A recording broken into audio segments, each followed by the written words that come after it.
dalam bahasan yang akan kita sampaikan, walau sudah sering disampaikan dan sudah sering didengarkan baik dari yang sedang berbicara atau dari yang lainnya. Ma'asyiral muslimin, ma'asyiral muslimat, rahimani wa rahimakumullah. Kehidupan manusia ada dua. Sebagaimana kematian manusia juga dua.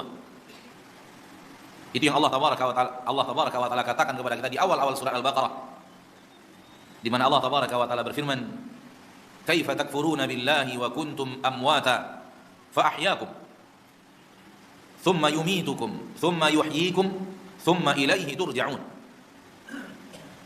Bagaimana kalian akan kufur kepada Allah? Wa kuntum amwata, dan sebelumnya kalian adalah orang mayat. Seorang mayat.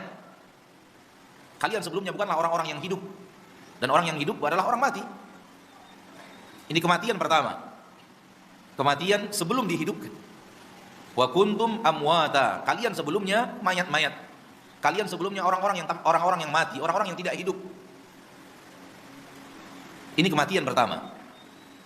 Fa ahyaakum, maka setelah itu Allah menghidupkan kalian. Ini kehidupan yang pertama.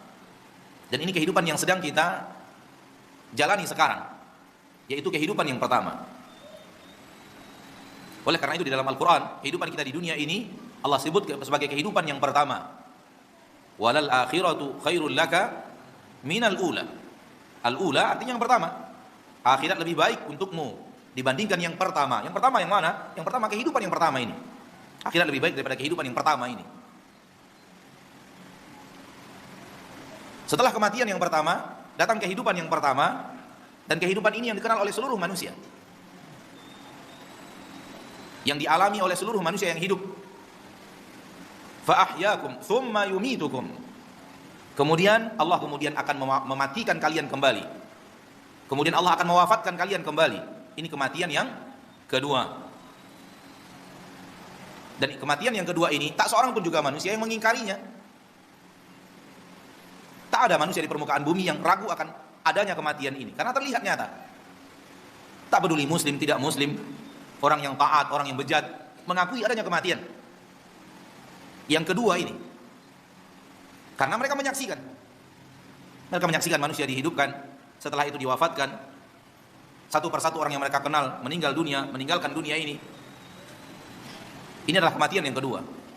Tsumma yuhyikum, kemudian dia akan menghidupkan kalian kembali. Inilah kehidupan yang kedua, sekaligus kehidupan yang terakhir.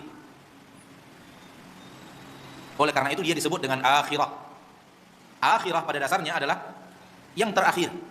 Dari kata-kata akhir ditambah dengan ta'ul marbutah di akhirnya, akhiratun, sesuatu yang muannas, yang mudzakarnya adalah akhir. Akhirah, akhir, yang terakhir. Yang pertama dunia, kehidupan yang terakhir adalah akhirat. Dan setelah menyebut manusia dihidupkan oleh Allah, di kehidupan yang kedua, Allah tidak lagi menyebutkan kematian. Kaifa takfuruna billahi wa kuntum amwatan fa ahyaakum thumma yumitukum thumma yuhyikum. Setelah menyebut kehidupan yang kedua, Allah mengatakan thumma ilaihi turja'un. Kemudian kepadanya kalian semua akan dikembalikan. Setelah kehidupan yang kedua, Allah tidak lagi menyebut kematian. Ini menunjukkan bahwa tak ada kematian setelah kehidupan yang kedua. Kehidupan yang kedua abadi. Kehidupan yang kedua untuk selama-lamanya. Kehidupan kedua, kehidupan yang tidak akan berakhir dengan kematian. Kehidupan yang akan selalu hidup abadan, selama-lamanya. Karena setelah Allah menyebut kehidupan yang kedua, Allah hidupkan kalian, Allah tidak lagi menyebut Allah wafatkan kalian. Allah matikan kalian, Allah tidak lagi menyebut kematian. Karena di dalam hadis yang sahih, di akhirat kelak, setelah penduduk surga yang akan masuk surga telah masuk surga semuanya, dan tidak tersisa lagi di neraka orang-orang yang akan menjadi penghuni surga. Sebagaimana yang kita yakini, dan ini akidah yang sahihah daripada akidah Ahlussunnah wal Jamaah, bahwa semua yang masuk neraka tidak semuanya di neraka untuk selama-lamanya. Ada di antara mereka yang akan sampai ke surga Allah Subhanahu wa ta'ala Rabbul Izzati wal Jalalah. Mereka-mereka yang masih memiliki la ilaha illallah, mereka-mereka yang masih mempertahankan la ilaha illallah dan tidak melakukan kesyirikan besar. Kalau ataupun mereka lakukan di permukaan bumi, mereka telah taubat daripadanya sebelum ajal menjemput. Mereka yang tidak melakukan kekufuran besar di permukaan bumi, kalau ataupun mereka melakukannya, mereka telah bertaubat sebelum ajal menjemput. Mereka yang tidak melakukan kemunafikan besar di permukaan bumi, kalau ataupun terjerumus kepadanya, mereka bertaubat sebelum ajal menjemput. La ilaha illallahnya masih bertahan dan masih memiliki keimanan, namun karena kesalahan yang terjadi tidak dimaafkan oleh Allah, maka diazab di neraka. Namun mereka tidak akan selama-lamanya di neraka. Ada masa di mana mereka akan meninggalkan neraka dan memasuki surga Allah Rabbul Izzati wal Jalalah. Setelah mereka semua penduduk neraka yang tidak kekal di neraka keluar dari neraka dan masuk ke dalam surga, sehingga tidak tersisa di neraka kecuali orang-orang yang tidak lagi memiliki keimanan, tidak memiliki la ilaha illallah, tidak memiliki miftahul jannah. Ketika itu kematian didatangkan oleh Allah Tabaraka wa Ta'ala dalam bentuk seekor kibas, dalam bentuk seekor kambing, lalu disembelih di antara surga dan neraka. Kematian Allah datangkan dalam bentuk seekor kibas, kabs.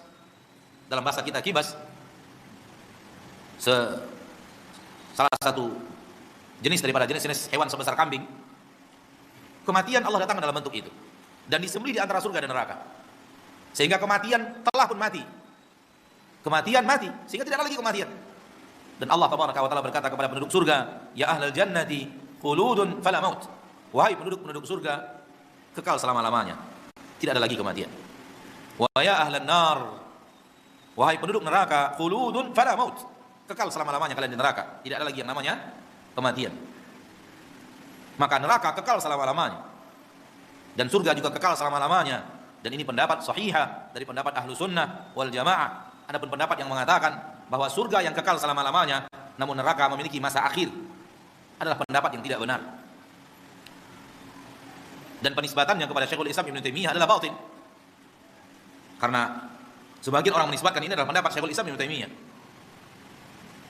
bahwa surga khalidan fiha, manusia akan kekal di dalamnya, sementara neraka memiliki batas akhir dan akan berakhir dengan kematian dan kehancuran dan kebinasaan. Dan ini batil. Hadis-hadis sahih membantahnya. Ala kulli hal, kembali kepada yang tadi kita katakan, bahwa kita semuanya tanpa terkecuali akan mengalami dua kematian dan akan mengalami dua kehidupan. Kematian yang pertama telah kita lalui, yaitu kematian sebelum kita hidup. Lawan hidup adalah mati, maka kita mati sebelum kita hidup. Yukhrijul hayya minal mayyit. Allah mengeluarkan orang hidup dari orang mati.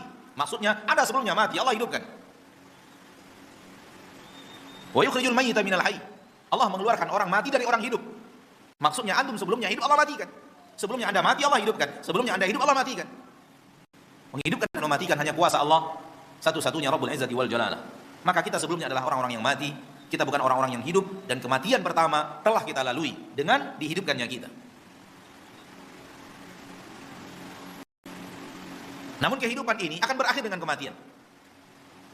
Allah berfirman di dalam Al-Quran, surah Al-Baqarah, surah Ali Imran, ayat 185, kullu nafsin dha'iqatul maut. Seluruh yang bernyawa, dha'iqatul maut, pasti akan merasakan yang namanya maut, yang namanya kematian. Semua yang bernyawa pasti mati. Illallah. Satu-satunya yang dikecualikan adalah Allah. Semua yang bernyawa, yang hidup, pasti merasakan kematian. Sampai malaikat maut pun akan merasakan kematian. Malaikat Jibril, Mikail, Israfil, nabi-nabi yang dicintai oleh Allah, rasul-rasul yang dicintai oleh Allah, tidak Allah tutup daripada mereka kematian. Tidak mereka khususkan, Allah khusus untuk mereka kehidupan tanpa kematian. Semuanya mati. Karena satu-satunya yang hidup hanya Allah Subhanahu wa Ta'ala, Rabbul Izzati wal Jalalah. Adapun yang lain karena Allah berikan kepada mereka kehidupan. Kehidupan bagi makhluk bukanlah kehidupan yang mereka miliki, tapi kehidupan yang diberikan kepada mereka. Berbeda dengan kehidupan Allah Al-Hayyul Qayyum. Maka kehidupan Allah adalah kehidupan yang ia miliki, azali, selama-lamanya, tidak ada kematian. Adapun kehidupan manusia, kehidupan yang diberikan oleh Allah yang maha hidup. Oleh karena itu Allah rasakan kematian. Oleh karena itu mereka sebelumnya mati sebelum mereka hidup. Seluruh makhluk merasakan masa-masa di mana sebelum hidup dia tidak hidup. Termasuk malaikat Jibril, Nabi Muhammad SAW, dan manusia-manusia mulia, makhluk-makhluk mulia, serta makhluk-makhluk yang lainnya. Yang hidup satu-satunya yang tidak ada mati, tidak bermula dari kematian, dan tidak berakhir dengan kematian, satu-satunya hanyalah Allah Subhanahu wa Ta'ala. Maka hayatun mustaqillatun, hayat yang memang dimiliki secara penuh milik Allah Subhanahu wa Ta'ala. Dan ini yang membedakan antara kekalnya kehidupan yang dimiliki oleh Allah dengan kekalnya kehidupan yang dimiliki oleh orang-orang di akhirat.